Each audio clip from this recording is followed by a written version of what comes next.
இந்த வீடியோவில் கூறப்பட்டுள்ள கருத்துக்கள் அனைத்தும் எந்த ஒரு தனிமனிதனின் மனத்தை புண்படுத்துவதற்கோ அல்லது எந்த ஒரு நிறுவனத்தின் புகழை குறைப்பதற்கோ சொல்லப்பட்டது அல்ல. மக்களின் அறியாமையை போக்குவதற்கு மட்டுமே சொல்லப்பட்டதாகும்.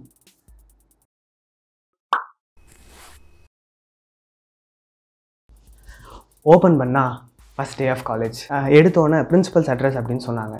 எல்லாரும் ஆடிட்டோரியத்துக்கு போனோம். ஆடிட்டோரியத்துக்கு போனோன்னே பிரின்சிபல் வந்தார். வந்து என்ன சொன்னார், நிறைய சொன்னார். ஆனால் எனக்கு அதில் ஞாபகம் இருந்தது ஒரே ஒரு விஷயம்.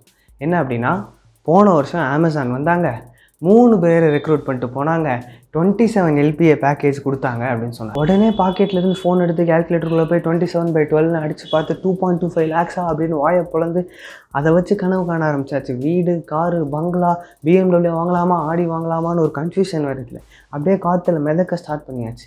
இப்படியே போயிடுச்சு ஃபஸ்ட் இயர் ஃபுல்லாக. செகண்ட் இயரில் தான் என்ன தெரிஞ்சு, ஒரு ஆர்டிக்கல் பார்த்தேன் குரால. அதில் என்ன போட்டிருந்தாங்கன்னா, 27 lakhs வந்து ஃபுல்லாக 27 lakhs கிடையாது, கையில் உங்களுக்கு 27 lakhs கொடுக்க மாட்டாங்க, கையில் கிடைக்கிற அமௌண்ட் வந்து அரௌண்ட் 12 lakhs தான் கிடைக்கும் அப்படின்னு சொல்லிச்சு. அதை பார்த்தோன்னா அப்படியே எனக்கு தூக்கி வாரி போட்டுடுச்சு பாருங்கள். நம்பவே முடியல. அவ்வளோ நான் என்ன 27 lakhs வச்சு நம்ம கனவு போட்டே கேட்டுட்டோம். இப்போ வந்து திடீர்னு 27ல் 12 தானா. முதல்ல நம்ம செலக்ட் ஆகலை, செலக்ட் ஆகிறதுக்கு ப்ரிப்பேரும் பண்ணல, கம்பெனி வருமானு தெரியாது, வந்தாலும் நம்ம செலக்ட் ஆகுமான்னு தெரியாது, இருந்தாலும் நம்ம கனவு கண்டுட்டோம். திடீர்னு 27 கிடையாது 12ன்னு சொன்னோன்னு ஒரு பயமாக இருக்குமா இல்லையா? அதுக்கப்புறம் தான் அதில் நிறைய வாசிக்க ஆரம்பித்தேன். அப்போ தான் நம்மளுக்கு அதில் இருக்கிற ஒவ்வொரு விஷயமா தெரிஞ்சு. அதாவது ஒரு கம்பெனி நம்மளை ரெக்ரூட் பண்ண வருதுன்னா அவங்க சொல்கிறது அவங்க நம்மளுக்கு கொடுக்க போகிற சம்பளம் கிடையாது. Cost to company. Cost to கம்பெனினா நம்மளை எம்ப்ளாய் பண்ணுறதுக்கு அந்த கம்பெனிக்கு ஆகிற செலவு, அதை தான் வந்து காஸ்ட் டு கம்பெனி அப்படின்னு சொல்கிறாங்க. ஓகேயா? இந்த காஸ்ட் டு கம்பெனியை ஸ்ப்ளிட் பண்ணோம் அப்படின்னா அதில் நிறைய இருக்குது.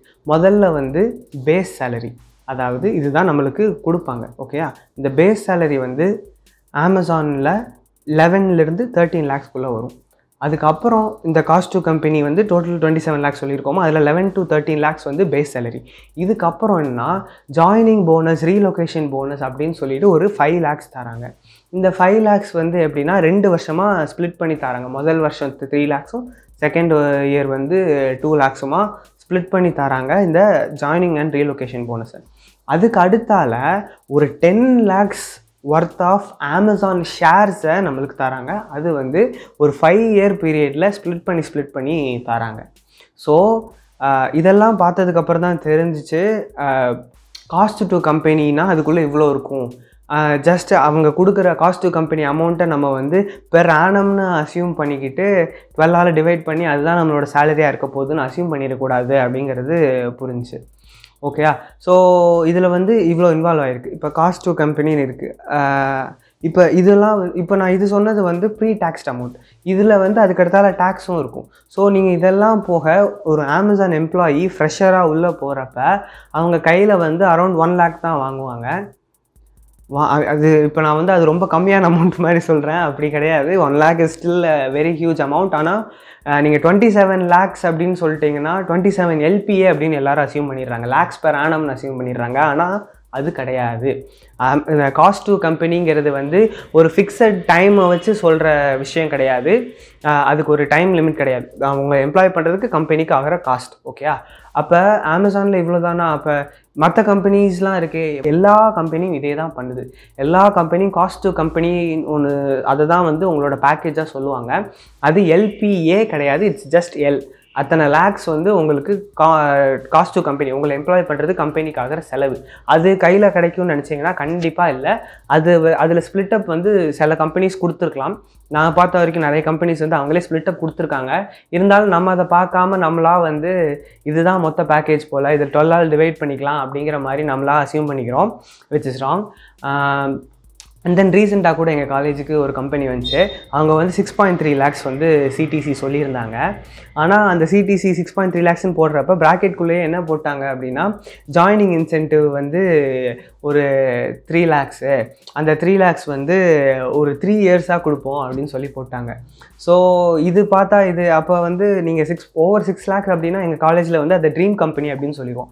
ஸோ நீங்கள் 6 lakh பேக்கேஜில் போயிட்டீங்கன்னா 6 to 10 lakhல வேறு எந்த கம்பெனி வந்தாலும் உங்களை உங்களால் அதுக்கு இன்டர்வியூக்கு அப்பியர் ஆக முடியாது.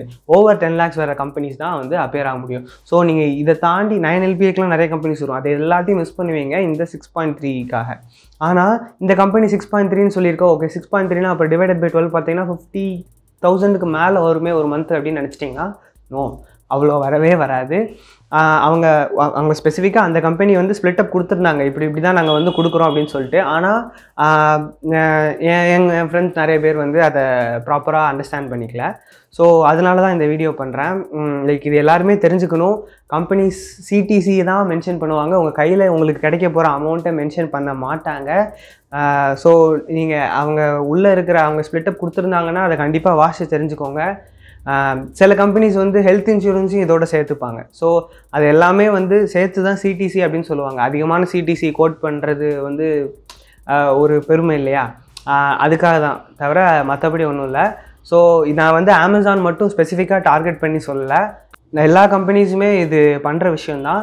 ஸோ நீங்கள் அதை கிளியராக தெளிவாக என்ன இருக்குங்கிறத பார்த்துக்கோங்க. அவங்க ஏமாத்தலை, அவங்க பண்ணுறது லீகல் தான், கரெக்டு தான்.